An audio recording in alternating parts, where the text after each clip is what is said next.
Olá, sejam todos muito bem-vindos ao CELE, Centro Espírita Luz da Esperança de São Francisco de Assis. Meu nome é Guilherme e sou palestrante do vídeo de hoje. E o vídeo de hoje vai falar lá no capítulo 16 sobre o tema o livre-arbítrio e a lei do trabalho. E para começar, eu gostaria de ler o item 6 do capítulo 16, cujo título é Não se pode servir a Deus e a Mamon. O item 6 nos fala da parábola dos talentos. Então eu vou ler aqui o trecho, depois a gente discute. E linka com o item da nossa palestra. O Senhor age como um homem que, tendo que fazer uma longa viagem para fora de seu país, chamou seus servidores e lhe entregou seus bens. Distribuiu seus talentos segundo a capacidade de cada um. Ao primeiro deu 5 talentos, ao segundo deu 2, e ao terceiro deu somente um, e depois partiu. Aquele que recebeu 5 talentos negociou com o dinheiro e ganhou outros 5 talentos, então ele ficou com 10 talentos. Aquele que havia recebido 2 também negociou e ganhou mais 2. Porém, o servidor que recebeu apenas um talento cavou um buraco na terra e lá guardou o dinheiro do seu amo. Depois de muito tempo, o senhor retornou de viagem e chamou os seus servidores para que lhe prestassem contas. Aquele que recebeu 5 talentos apresentou-se e disse: Senhor, recebi 5 talentos e trago além destes outros 5 que ganhei. E o amo lhe disse: Bom e fiel servidor, por que você foi fiel com ah, porque você foi fiel com pouca coisa, vou lhe dar muito mais. Venha e compartilhe da minha alegria. Aquele que recebeu 2 também se apresentou e disse: Senhor, recebi 2 talentos e trago além destes outros 2. E o amo disse: Bom e fiel servidor, porque você foi fiel com pouca coisa, vou dar-lhe muito mais. Venha e compartilhe também da minha alegria. Aquele que tinha recebido apenas um talento apresentou-se em seguida e disse: Senhor, sei o quanto é exigente e que colhe onde não semeou. Por isso, com medo, escondi o talento na terra. Devolvo agora o que lhe pertence. Porém, o amo lhe disse: Servidor mau e preguiçoso, se você sabia que eu era exigente, devia ter colocado meu dinheiro num banco, para que, após o meu retorno, eu pudesse retirar com juros o que me pertencia. Tirem dele o talento e deem ao servidor que possui 10 talentos, porque é preciso dar a todos os que têm, e eles ficarão na abundância. Mas daqueles que nada têm, deve-se tirar até mesmo o que ele parece ter. Joguem, portanto, esse servidor inútil nas trevas, onde haverá prantos e ranger de dentes. Então, a primeira coisa que a gente tem que ver aqui é que Jesus sempre falava por parábolas. Então, ele tentava explicar para o povo da época, que tinha uma linguagem muito mais pobre, muito mais arcaica do que a nossa, com as palavras que eles pudessem entender naquela época. Mas a mensagem é válida até os dias de hoje, vai ser por muitos e muitos séculos, milênios. O que ele está querendo trazer aqui é uma alegoria às coisas que nos são dadas ou que a gente pede para ter antes de encarnar neste plano e que a gente faz o mau uso dela. Então, o Senhor, neste caso, é uma alegoria a Deus e cada um dos servidores é cada um de nós. Os talentos podem ser encarados como talentos mesmo. O talento, nesse caso, na parábola, literalmente, era o dinheiro da época, era o nome dado ao dinheiro da época, era chamado de talento naquela época. Mas, para a nossa vida atual, nós podemos encarar como talento mesmo, como uma habilidade, uma especialidade. Deus nos dá essas coisas para a gente fazer o uso delas. E a gente pode fazer o uso que quiser. E dentre estes talentos, um deles é a mediunidade, a espiritualidade. Então, nós podemos encarar com essa parábola dos talentos o seguinte cenário: que o primeiro servidor que ganhou 5 talentos, antes de encarnar na nossa terra, no nosso plano material, Ele pediu para a espiritualidade: eu gostaria de ter capacidades mediúnicas, gostaria de me instruir na espiritualidade, me instruir nas palavras do Mestre Jesus, gostaria de influenciar as pessoas na minha volta, fazer elas acordarem, gostaria de acordar, estar pronto para me dedicar à vida segundo o nosso Mestre Jesus, seguir os seus passos. Ele encarnou com estes dons, encarnou com as habilidades necessárias para cumprir essa missão que ele pediu, e ele conseguiu fazer isso, e até fez mais, porque ele ganhou 5 talentos, a mais do que os 5 talentos que ele tinha. E certamente quando ele desencarnou, ele foi bem recebido pela espiritualidade. Ele foi bem recebido, pois ele cumpriu mais do que era esperado dele. A mesma coisa o segundo servidor. Ele encarnou, ele não se achou tão pronto, mas ele achava que ele conseguia fazer. Ele não recebeu tanto que nem o primeiro, mas ele conseguiu influenciar, ele conseguiu desenvolver toda aquela missão que ele tinha planejado antes de encarnar. Mesmo que, aqui vale lembrar que quando a gente encarna, a gente esquece das coisas, nos é colocado o véu do esquecimento para não nos lembrarmos de coisas, porque pense que pode ter coisas que a gente fez de ruim no passado que poderiam influenciar as nossas decisões na encarnação atual. Então, mesmo com esse esquecimento, esses dois servidores conseguiram fazer o que eles tinham proposto.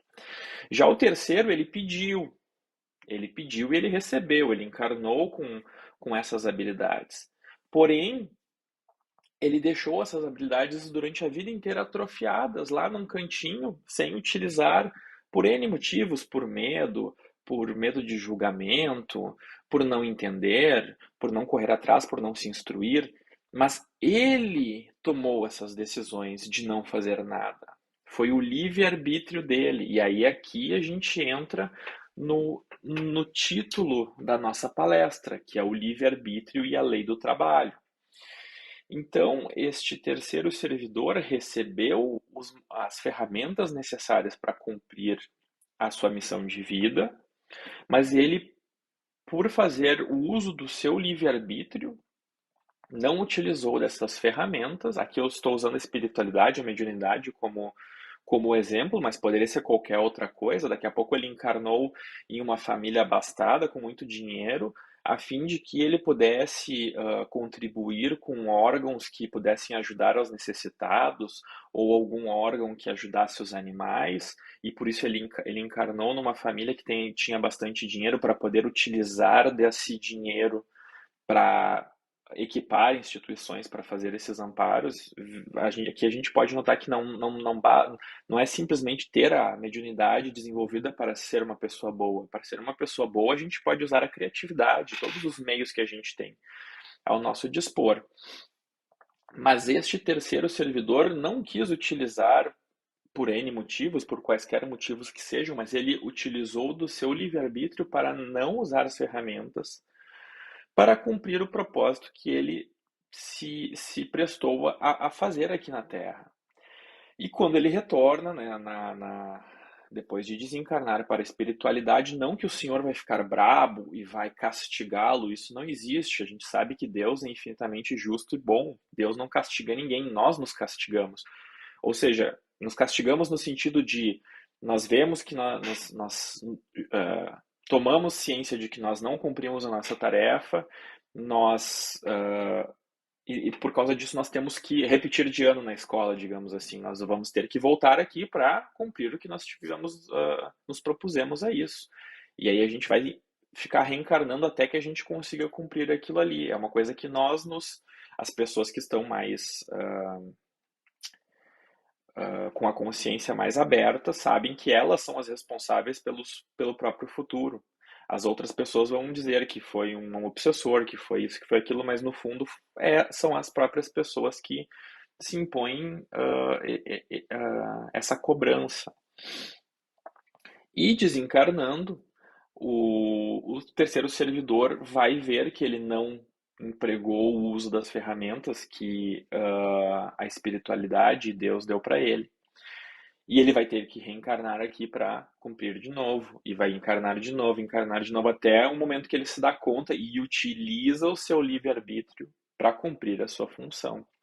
Então veja que a gente pode ver que a lei do trabalho e o livre-arbítrio estão muito bem ligados. A gente vem para a Terra com um propósito, nós temos que cumprir esse propósito e a gente faz parte da tomada de decisão de qual propósito é esse antes de encarnar. A gente só não se lembra quando ele encarna. Então, nós firmamos um contrato de cumprir um propósito aqui na Terra. E nós temos que cumprir esse propósito aqui na Terra. Só que é o nosso livre-arbítrio decidir quando que a gente vai cumprir este propósito. E também é o nosso livre-arbítrio que vai decidir quais são os resultados das nossas ações.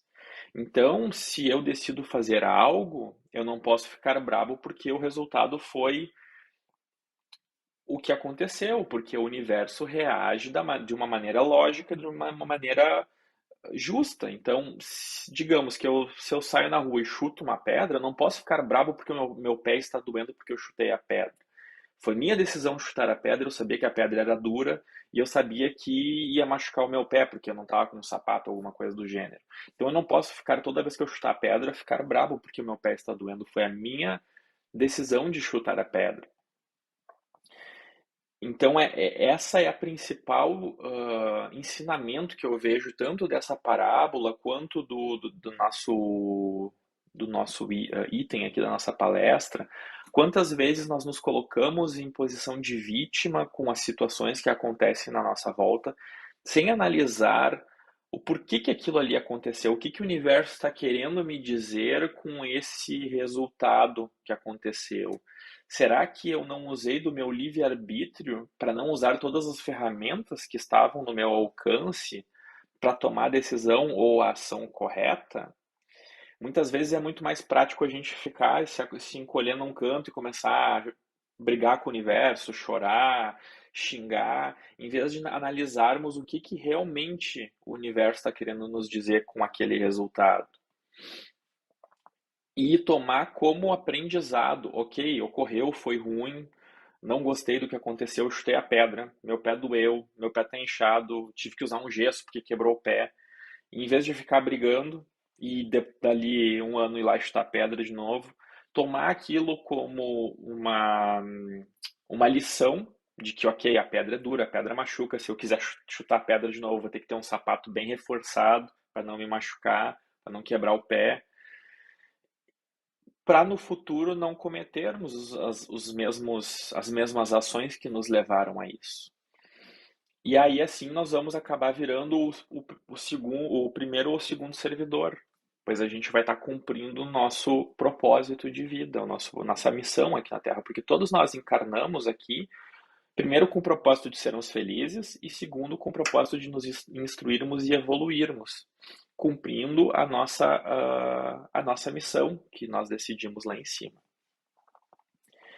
Então, dito isso, depois que nós analisamos o capítulo 16 e a parábola dos talentos, como eu gosto de fazer no final das palestras, eu gosto de pedir uma reflexão, então que a gente consiga, nos próximos dias, semanas, sempre refletir quando as coisas não dão certo, quando a gente acaba caindo num buraco, quando acontece uma coisa ruim, quando brigamos com alguém, quando não temos os resultados que nós queremos, não conseguimos um emprego, brigamos com um amigo, brigamos com uma namorada, um namorado, enfim, o que que aquela situação está querendo nos mostrar?